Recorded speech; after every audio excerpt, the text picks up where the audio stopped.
안녕하세요. 오긴 아가페의 김진주 목사입니다. 오늘 이 시간에는 마태복음 17장 1절부터 13절의 말씀으로 변화산의 의미라는 제목으로 우리 리더 모임 그리고 또 아가페에서 다들 좀 돌려보신다고 하는 것 같은데 그렇게 함께 말씀을 좀 묵상하고 그 다음에 또 사랑방별로 나눔을 진행하시면 좋을 것 같습니다. 먼저 우리가 할 것은요. 본문을 깊이 읽는 겁니다. 본문을 깊이 읽으실 때에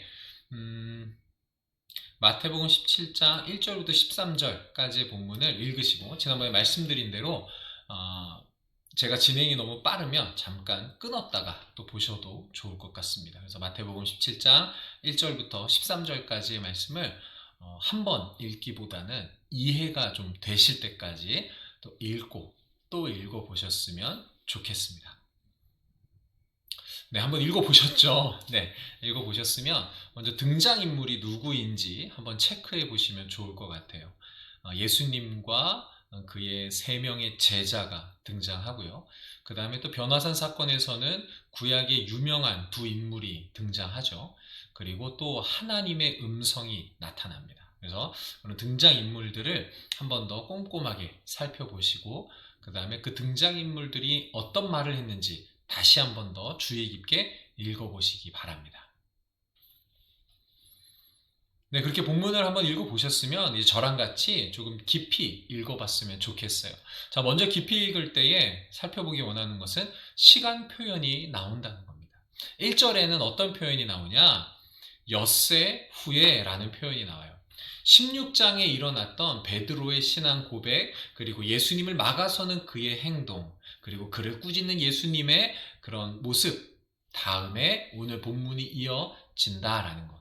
그 다음에 5절을 보시면 말할 때라는 시간 표현이 나옵니다. 누가 말할 때? 베드로가 변화산 사건을 보고 여기가 좋습니다. 집을 3개나 짓고 여기서 계속 삽시다 라고 말하는 그때에 어떤 일이 일어나요? 하나님의 음성이 들려집니다.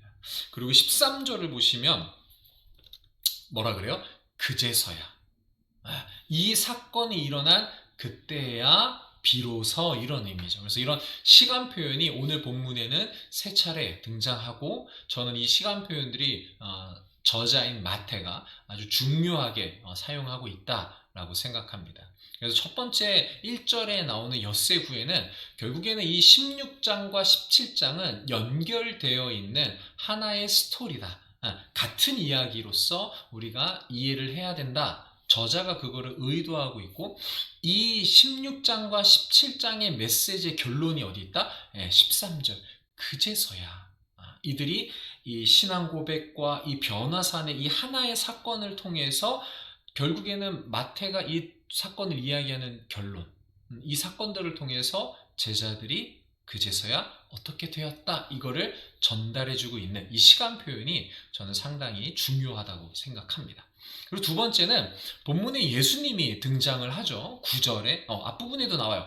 2절과 3절에 변화되는 모습. 그런데 특별히 9절에는 예수님이 무슨 말씀을 하셨는지, 또 11절과 12절에도 무슨 말씀을 하셨는지, 그리고 오늘 본문에 이 예수님의 말씀이 너무 중요한데 이 예수님의 말씀이 중요하도록 하는 하나님의 말씀이 있어요. 그게 5절에 나옵니다. 그래서 지금 다시 한번 더 하나님이 5절에서 뭐라고 말씀하셨는지 그리고 9절과 11절, 12절에서 예수님이 무슨 말씀을 하셨는지 한 번 더 읽어보시면 좋을 것 같아요. 그리고 세 번째로 깊이 볼 것은 베드로의 반응입니다.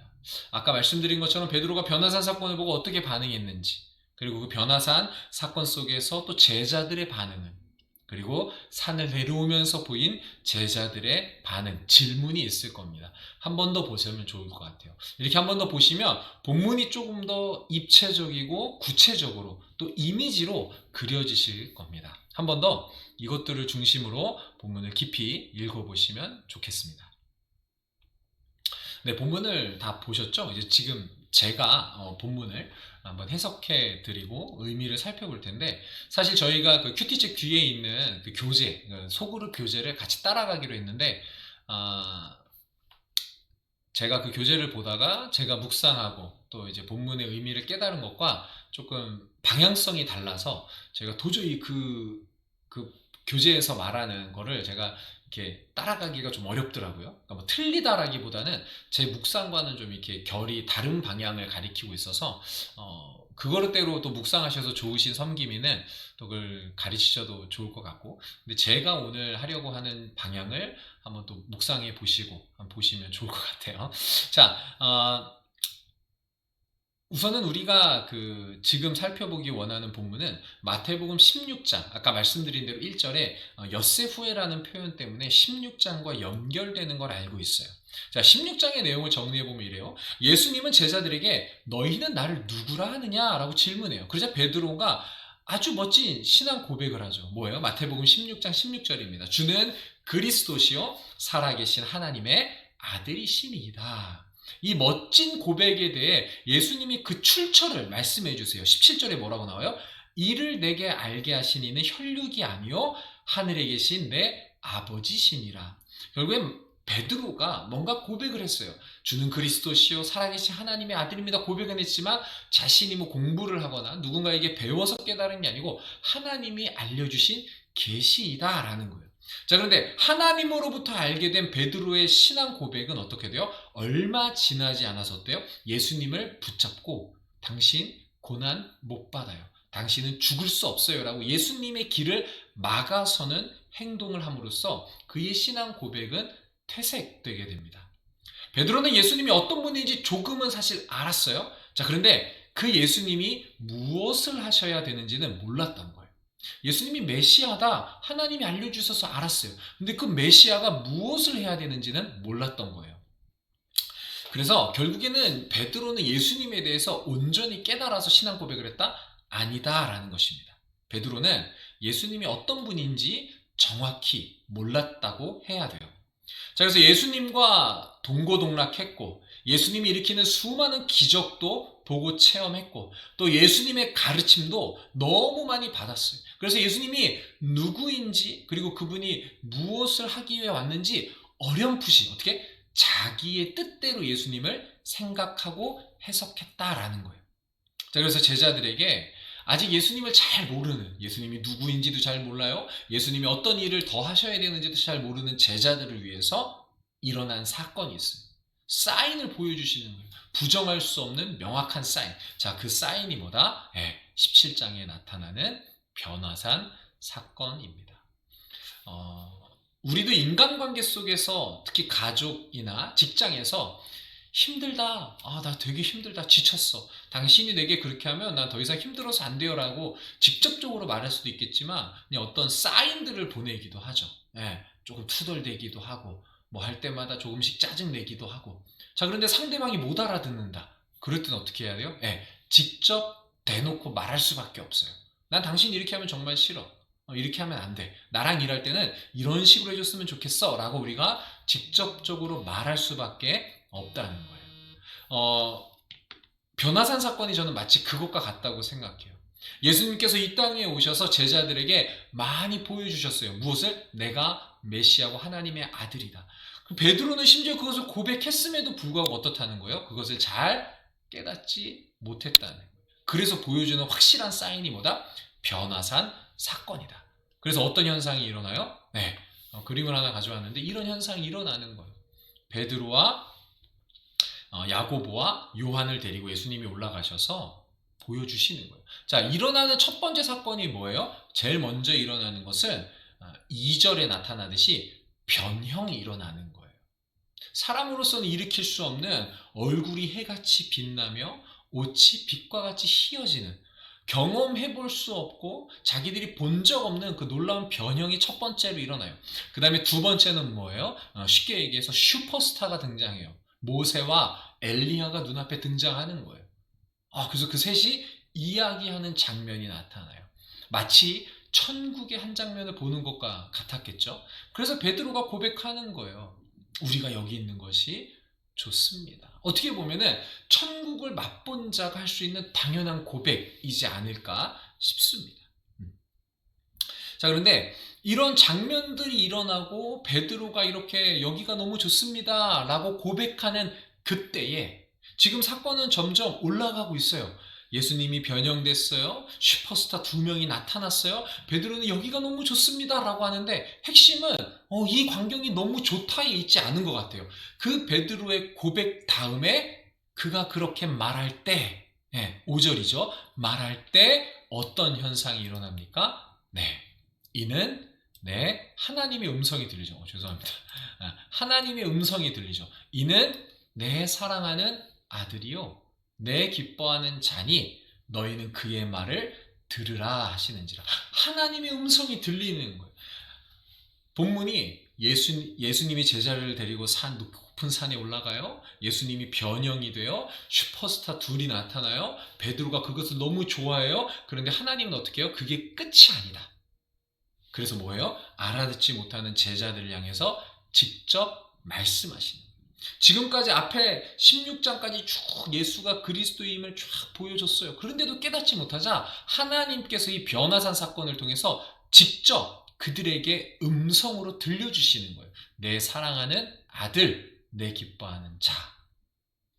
하나님의 음성을 직접 듣게 되는 변화산 사건의 클라이막스는 하나님께서 3명의 제자에게 예수가 누구인지를 명확히 알려주는 데 있다는 것입니다. 제자들은 이때 깨닫게 돼요. 베드로도 자신이 한 고백이 무엇인지를 이제서야 조금 더 깨닫게 된다는 거예요. 베드로가 이제 깨달았다는 것을 우리가 어떻게 할 수 있냐? 16장 16절에서의 고백이 온전한 고백이 아님을 우리는 어떻게 할 수 있냐? 본문에 나타나는 예수님과 제자들의 대화를 한번 보면 16장에서 베드로가 했던 그 고백이 온전한 깨달음이 아니었다라는 걸 알 수 있어요. 자, 오늘 본문 17절을 보시면 어떻게 되냐? 변화산에서 쭉 내려오면서 제자들이 물어봐요. 예수님, 그런데 어찌하여 서기관들이 엘리야가 먼저 와야 하리라 하나이까? 라고 묻는 거예요.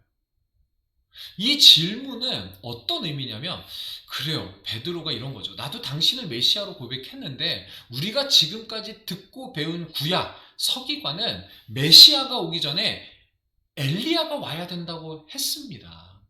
그런데 우리는 아직 엘리야를 보지 못했거든요. 엘리야가 아직 안 왔는데 어떻게 당신이 메시아라는 겁니까? 라는 질문이에요. 자, 그럼 여기서 베드로와 그 제자들은 예수님을 진짜 메시아로 생각한 거예요? 안 한 거예요? 안 한 거예요. 왜? 아직 엘리야를 못 봤으니까. 이해가 좀 되세요? 그들은 아직 엘리야를 보지 못했기 때문에 예수님을 진짜 메시아라고 믿지 못하는 거예요. 그러면 베드로가 한 고백은 뭐냐? 알지 못하고 한 고백일 수밖에 없다라는 결론이 나오는 거예요. 어떻게 보면은 예수님이 듣기 원하는 고백을 해드린 것이라고 볼 수도 있겠죠. 어찌됐든 베드로는 베드로는 예수님이 메시아인지를, 또 같이 간 두 제자도 예수님이 메시아인지를 확실하게 믿지 못했어요. 그래서 이렇게 묻는다는 거죠. 엘리야가 먼저 와야 되는데 엘리야는 어디 있습니까? 그러자 예수님이 뭐라 그래요? 세례 요한이 엘리야다라는 것을 알려주시죠. 자, 그때 제자들, 특히 사도 마태는 그래서 이 본문을 쭉 다루면서 마지막에 뭐라고 합니까? 그제서야 뭐한다? 깨달았다. 죄송합니다. 이게 권지현 집사님이 본문 틀리지 말라 그랬는데 13절입니다. 그제서야 깨달으니, 제자들이 그때서야 깨달은 거예요. 뭐? 세례 요한이 엘리야였구나. 그럼 엘리야가 왔으니까 예수가 뭐임을? 그리스도이다, 메시아라는 것을 이 변화산 사건과 예수님의 가르침을 통해서 그제서야 깨닫게 되었다라는 것입니다. 좀 이해가 되세요? 베드로가 16장 16절에서 고백을 했어요. 변화산에서 하나님의 음성을 들었어요. 그럼에도 그들에게는 아직도 궁금했던 거예요. 왜 엘리야가 아직 안 왔습니까? 근데 그것을 예수님이 그 엘리야가 바로 세례 요한이다 라고 알려주신 거예요. 그러자 제자들이 그제서야 깨닫게 된 거예요. 구약에 예언된 엘리야가 세례 요한이고 메시아가 우리 눈앞에 있는 예수구나 라는 것을 그제서야 깨닫게 되었다라는 것이 오늘 본문이 의미하는 바입니다. 변화산 사건은 그래서 시각적으로 예수님이 변형되는 것을 청각적으로 하나님이 직접적으로 이는 내 사랑하는 아들이라 라는 것, 그리고 예언의 성취로, 그리고 논리적으로 엘리야 다음에 메시아가 오는 이런 논리적으로 아주 입체적이고 다각적으로 예수가 그리스도임을 아주 명확하게 보여주는 사건. 그래서 개신교에서, 기독교에서는 이 사건을 너무나도 중요하게, 그래서 마태와 마가와 누가 이 공간복음이 다 변화산 사건을 기록하고 있다라는 것입니다. 자, 그렇다면 우리는 여기서 과연 무엇을 깨닫고 또 새기고 적용할 수 있을까요? 본문의 구조를 쭉 살펴보니까 제가 보는 핵심 클라이막스는 어디냐? 산을 오르고 예수님이 변형되고 슈퍼스타가 나타나요. 근데 클라이막스는 어디예요? 하나님의 등장. 하나님의 등장과 그가 예수를 사랑하는 아들이라고 선포하는 그 장면이 저는 클라이막스라고 생각합니다. 그러면 그 클라이막스에서 하나님이 무슨 말씀을 하셨는지 다시 한번 더 집중해 봅시다. 5절에 하나님의 말씀이 나옵니다. 그 후반절에 어떻게 나와요? 네, 후반절에 너희는 뭐하라? 그의 말을 들으라. 너희는 그의 말을 들으라. 이는 내 사랑하는 아들이다. 근데 하나님의 방점은 어디 있어요? 내가 사랑하는 아들, 내가 기뻐하는 자다. 그래서 너희는 뭐하라? 그의 말을 들으라. 하나님이 우리에게 원하시는 것, 우리에게 믿음을 주시는 그 하나님이 원하는 것이 뭐예요? 예수님의 말을 들으라라는 거예요. 여기서 우리가 좀 나눔을 하셨으면 좋겠어요. 최근에 내게 주시는 주님의 음성은 무엇인가? 우리가 마태복음을 쭉 묵상하잖아요. 예수님의 행적을 따라서 가고 있잖아요. 그 복음서, 마태복음서에 나온 예수님이 나에게 어떤 말을 걸어오시던가요? 나에게 어떤 삶을 살라고, 어떤 그리스도인이 되라고 주님이 내게 말씀하시던가요? 그 말씀을 개인적으로 와닿고 묵상되는 말씀을 적고 나눠보셨으면 좋겠어요. 잠시 영상을 멈추시고 한번 적어보시고, 하나님께서 말씀하십니다. 예수님의 말을 들으라. 그래서 내가 최근에 들은 예수님의 말은 무엇이 있는지 한번 적어보시면 좋을 것 같습니다. 그리고 사랑방별로 나눠보시면 좋을 것 같아요. 네, 다 적으셨으리라 믿고. 자, 그럼 두 번째, 하나님이 말씀하셨다니까요. 너희는 그의 말, 예수님의 말을 들으라. 그러면 본문에 나타나는 예수님의 말씀을 한번 들어봅시다. 한번 살펴볼게요. 자, 먼저 9절에 나타나는 예수님의 말씀은 뭐예요? 이렇게 말씀하십니다. 인자가 죽은 자 가운데서 살아나기 전에는 본 것을 아무에게도 이르지 말라. 예수님이 이걸 첫 번째로 가르치는 거예요. 변화산에서 너네 3명의 제자가 본 거 가르치지 말라라는 거예요. 자, 여기 담겨있는 의미가 무엇일까요? 말해봤자 뭐한다? 못 알아듣는다. 한마디로 우리의 믿음은 점층적으로 자라나는 거예요. 어느 한순간에 모든 것을 보았다고 다 깨달을 수가 없다라는 거예요. 베드로를 볼까요? 입술로 신앙을 고백했어요. 그런데 그가 온전히 깨달았다? 아니요. 변화산 사건을 통해서 조금 더 깊이 깨닫게 돼요. 자, 그런데 이렇게 변화산 사건, 놀라운 사건을 체험한 그가 나중에 어떻게 합니까? 닭 3번 울자 결국엔 예수님을 부인하고 떠나가요. 그랬던 그가 예수님의 부활을 맛보고 성령의 오순절 강림을 체험하고서야 온전하게 예수를 위해 사는 제자로 변화가 되는 거예요. 우리의 신앙은 이렇게 베드로만 보더라도 점층적으로 성장해 나가듯이 우리의 신앙도 점층적으로 성장해 나가는 거예요. 그래서 예수님이 말씀하시는 거예요. 너네가 지금 여기서 본 거 제자들한테 그 누구에게도 말하지 마. 말하더라도 너희도 깨닫지 못하고 걔네도 깨닫지 못해. 때가 되면 말해. 그래서 마태, 마가, 누가가 뭐 하는 거예요? 적고 있는 거예요. 예수님이 다 승천하신 이후에, 부활하신 이후에야 이 사건들을 기록하고 있다. 그래서 우리의 믿음은 더욱 성장하고 자라나는 스텝을 밟아가고 있다. 하나님께서 우리를 그렇게 이끌어가고 계신다라는 것이 예수님의 말씀 첫 번째입니다. 자, 그럼 두 번째, 11절부터 12절에 나오는 예수님의 말씀은 무엇일까요? 12절 후반절을 보시면 이래요. 인자도 이와 같이 그들에게 고난을 받으리라. 여기서 이와 같이는 뭐냐면 세례 요한, 엘리야로 먼저 왔던 세례 요한이 고난받아 죽었듯이 예수인 자신, 인자도 그렇게 고난받으리라 라고 말씀하시는 거예요. 예수님께서 세례요한과 같이 고난, 즉 죽임을 당할 것이라고 말씀하시는 거죠. 예. 이 고난이라는 문제는 신앙생활을 어렵게 만들어요. 베드로가 스텝을 밟아서 올라가는데 첫 번째 계단에서 예수를 고백한 거기서 고난받을 거야 라고 암시만 했는데도 예수님을 막아서죠. 그래서 사탄아라고 불리기도 해요. 예수님께서 또 이렇게 변화산 사건을 통해서 고난대에 말씀하셔도 말씀드린데 뭐 한다고요? 십자가 앞에서 예수를 부인하고 떠나게 돼요. 고난이라는 것은 우리가 신앙이 성장해 나가는데 걸림돌이 된다. 예수를 믿고 알아가고 더 깊이 알아가는데 순간순간 찾아오는 그 고난들이 우리를 멈춰서게 만들거나 때로는 넘어지게 만들거나 떨어지게 만든다라는 거예요. 신앙생활에 고난이 걸림돌이 된다는 것은 분명합니다.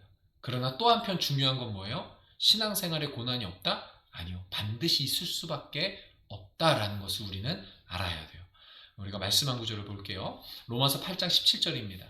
자녀이면 또한 상속자 곧 하나님의 상속자요 그리스도와 함께 한 상속자니 우리가 그와 함께 영광을 받기 위하여 고난도 함께 받아야 할 것이니라. 우리가 신앙생활 하면서 예수님을 더 깊이 한 단계씩 성장하면서 알아갈 수 있어요. 그런데 그 순간순간마다 뭐가 온다고요? 우리가 신앙을 받았듯이 신앙을 상속받았듯이 그리스도의 고난도 같이 상속을 받아서 내가 신앙이 성장해 나가는 그 스텝마다 내가 감당할 수 어렵고 내 힘으로 해결하기 어려운 고난들이 박혀 있다라는 겁니다. 우리는 그것을 피해갈 수 없어요. 신앙의 여정 속에서 그 고난이 없을 수가 없다라는 것입니다. 그런데 예수님은 그 고난 가운데 넘어져 있는 베드로를 결국에 어떻게 하시죠? 우리가 잘 알고 있는 요한복음 마지막 장면이 뭐예요? 예수님이 찾아가셔서 조반을 먹으면서 네가 나를 사랑하느냐? 네가 나를 사랑하느냐? 너가 나를 사랑하느냐? 예수님이 이렇게 물으시는 거예요. 결국에는 우리는 신앙의 성장 가운데서 고난을 만날 수밖에 없어요. 그런데 그 고난에서 우리가 항상 되새겨야 하는 건 뭐예요? 나를 사랑하는 주님을 생각하고 그 고난에서 예수님이 뭐라고 하세요? 그 멍에를 함께 지자. 그래서 우리는 주님과 함께 그 고난을 넘어서야 하는 자들입니다. 우리는 예수님의 고난에 동참하는 자들입니다. 고난을 상속받은 자들이에요. 이 고난이 우리의 신앙을 무너뜨릴 수 없습니다. 오히려 우리의 신앙을 더 견고하고 한 단계 더 높은 차원으로 이끌어 줄 것입니다. 이런 고난을 말씀드릴 때마다 목회자로서 저는 참 미안해요. 그러나 오늘 말씀이 우리에게 그거를 도전하고 있고 예수님의 말을 들으라 라고 하신 하나님의 그 음성, 예수님의 오늘 본문의 마지막 말이 뭐라고요? 내가 세례 요한처럼 고난당할 것이다. 그리고 우리도 그 고난을 상속받았다. 한번 그 고난을 잘 적어보시기 바랍니다. 과거를 되돌아보시고 그렇게 신앙이 성숙할 때마다 찾아왔던 고난들이 있을 거예요. 그 고난 앞에서 눈물 흘리며 몸부림치셨던 기억이 있을 거예요. 불과 1년 전일 수도 있고 때론 오래되신 분들일 수 있어요. 아니면 지금 그 신앙의 고난을 당하고 계신 분도 있을 수 있습니다. 그 고난 한번 적어보시고 사랑방에서 함께 나누시고 서로를 위해 기도하시고 우리의 그 모든 고난을 아시는 주님께 또 그 고난을 넘어서서 신앙을 더욱 성숙하는 대로 이끌어 주실 그 주님께 함께 간구하며 기도하셨으면 좋겠습니다. 오늘 이 영상을 끝까지 보고 계시죠? 잘 보고 계시면 좋겠고 또 이 변화산의 사건이 주는 그 의미를 깊이 깨달아서 사랑방에서 풍성한 나눔이 있기를 소망합니다. 이상으로 마치겠습니다.